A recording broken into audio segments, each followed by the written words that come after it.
За 8 дена, откако на почетокот на овој месец стапија на сила новите законски правила во сообраќајот, полицијата привремено одзела вкупно 41 возило, информираат од Министерството за внатрешни работи. Иако веќе е познато дека една од основите за ова е управување на возило без возачка дозвола, во полицискиот билтен и натаму се сретнуваат вакви случаи.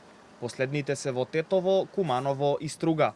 Со измените на кривичниот законник предвидено е одземање на возило и во случаи на екстремно пречекорување на брзината, доколку возачот ја надмине дозволената брзина за најмалку 70 км на час во населено место или 90 км на час надвор од населено место. Сепак од МВР велат дека конечниот збор за возилата ќе го имаат судовите кои ќе одлучуваат дали ќе бидат конфискувани трајно или привремено. Полициските службеници го одземаат возилото по насоки на јавен обвинител, а натамошната постапка е во надлежност на обвинителството и судот. Возилата се одземаат согласно членовите 297, 297А и 300Б од кривичниот законник.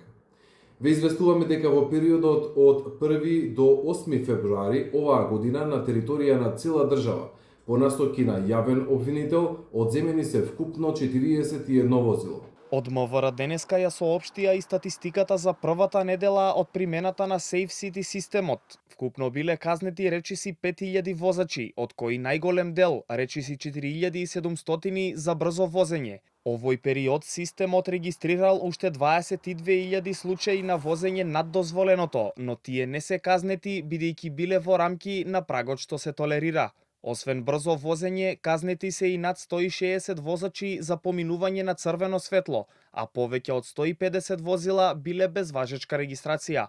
Забрана за управување со возило е изречена на 288 лица, сите 163 кои поминале на црвено и 125 поради брзо возење. Меѓу изречените казни има и над 600 прекршоци, направени со возила со странски таблици.